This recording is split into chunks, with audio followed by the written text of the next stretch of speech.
Hello and welcome to another Modern Toy Fair Let's Pose, where I show you how I get my action figures in the poses you see in the photos at the end of my reviews and on Instagram and Twitter. Today I'm going to be showing you how to pose the Marvel Legends Retro Scorpion figure. As always, let me know in the comments below what figures you'd like to see me pose next. But that's enough chitter chatter, let's go ahead and get at her.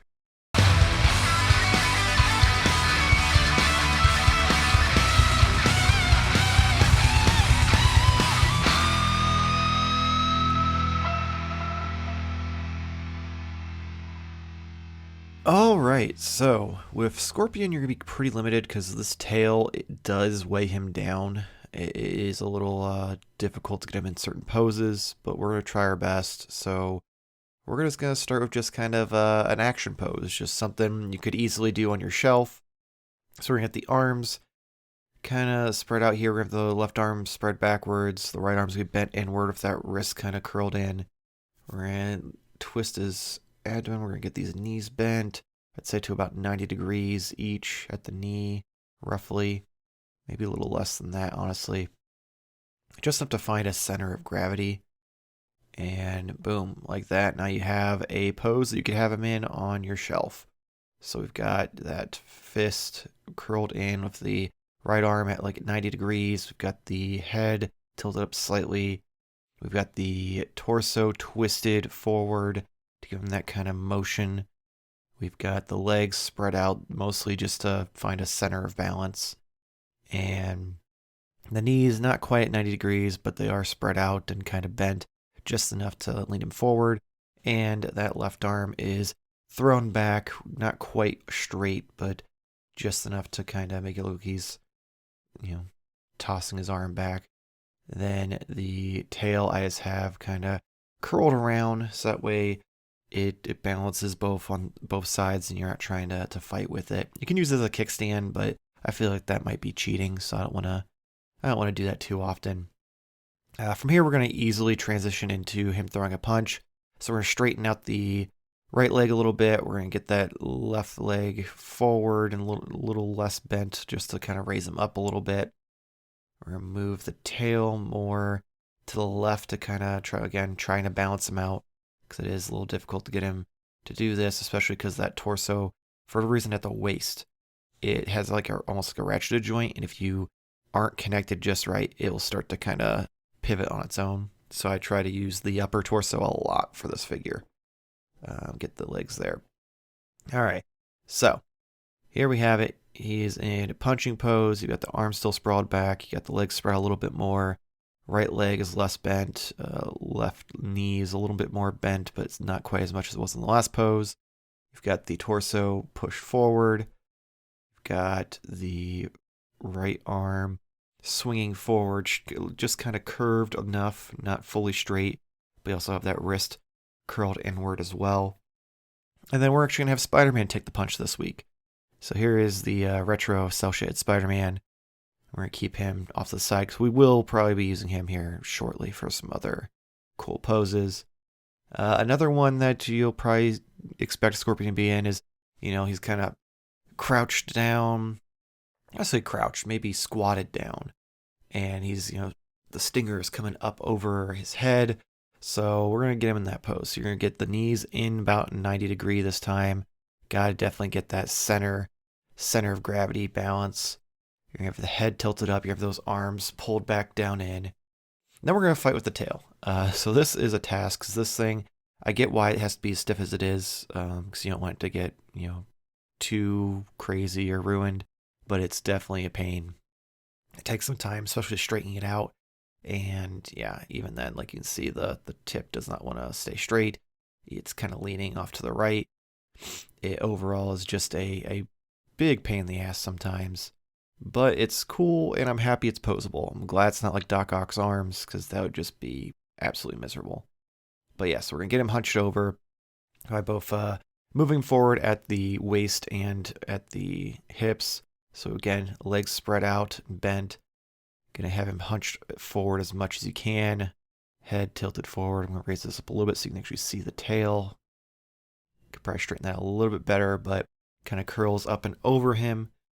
You've got his face looking forward, like I mentioned. You got the arms pulled back, elbows at probably more than 90 degrees. Imagine like if you're a fan of Dragon Ball Z, like he's powering up. But the biggest thing is you just want him kind of leaning forward as much as possible to get that full like scorpion, stinging motion. From here, we are going to have, I think we're going to do two more.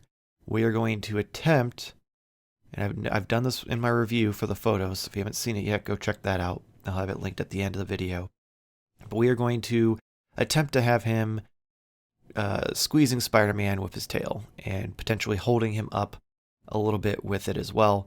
I will say the tail does not hold any weight, so if you want him up in the air, you will have to use a flight stand. I am not doing that, however. First thing you want to do is get the end of the tail. You don't have to do a whole lot of it, but you want to just make the smallest little circle out of it just to kind of get the shape you want. Because you can always expand it, but if you do it too loose, he's just going to fall right out. So we're at the legs spread out a little bit, bent just enough, just to kind of keep him balanced, because this is going to be a little bit more difficult. And then we're going to get Spidey over here and pop this over his shoulders and around his chest and abdomen here. Straighten out this leg a little bit and try make it look like he's dragging him around. As you can see, does not support that weight, so you will have to either use his kickstand, the tail's a kickstand, or you'll have to have Spidey kind of on his feet a little bit to balance himself. Or again, if you want him in the air, get a flight stand or something. It will work.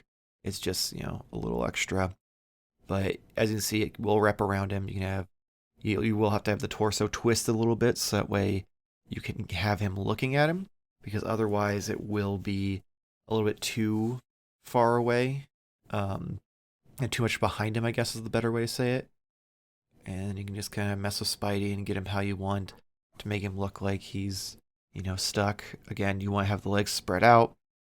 You want to kind of just fiddle with it. Again, the tail is not easy to pose, unfortunately. It does take some work to get it where you want. Now this pose I accidentally discovered while doing my photos for the review. So it is something I'm going to attempt to recreate, but I essentially had him carrying Spider-Man with his tail, and he's kind of hunched over a little bit, but I was able to rest it on the actual backpack piece here, and it made it look like he was carrying him around without any sort of flight stand or anything. Another thing, again, that waist does like to try to pivot on its own, so you have to fight that. But we're going to get him settled here. We're going to have the arms kind of spread out like he's, making a stance, like I finally got him. We're going to get this tail, attempt to get it to rest across the shoulders and that backpack. If it'll let us twist it around, kind of get Spidey to also help balance out the weight. Then we're going to straighten out this left leg. So you are going to have the left leg kind of extended more just to offset it. But is it going to stand? You're going to find the balance. Boom. There we go. So again, legs spread apart. Left leg's a little bit more pressed inward to make it so he leans, just to adjust for the fact that his waist is going to want to twist from the weight. And then you'll see the tail is just resting on that backpack, and you can kind of fiddle with it a little bit to make it look like it's just behind him. Like right now, you can't tell it's resting on him. It really just looks like he's stuck back there. But that's going to be it for this week's Let's Pose. So again, let me know in the comments below what figures you'd like to see me pose next. I do still have a few on the list I need to knock out, so I'll be hopefully trying to get those done within the next several weeks. As always, if you enjoyed this video, please like and subscribe. It helps us here in the channel and also gets you a bunch of great toy-related content on your feed, such as our reviews on Monday, our Let's Poses on Tuesdays, and our replay of the live stream on Wednesdays, along with the podcast on Fridays. You can check us out twitch.tv/ModernToyFair if you want to join us every week, Wednesday night, 10 p.m. Eastern Time. We talk about toys, we go over our weekly purchases. It's a lot of fun. Come chat with us. And then, of course, follow us Instagram, Twitter, and TikTok if you want to see more of the photos I take of these figures every week when I do my reviews. But that's going to be it for this week's video. Hopefully we'll see you next week. Same toy time, same Toy Fair channel. Thank you for watching.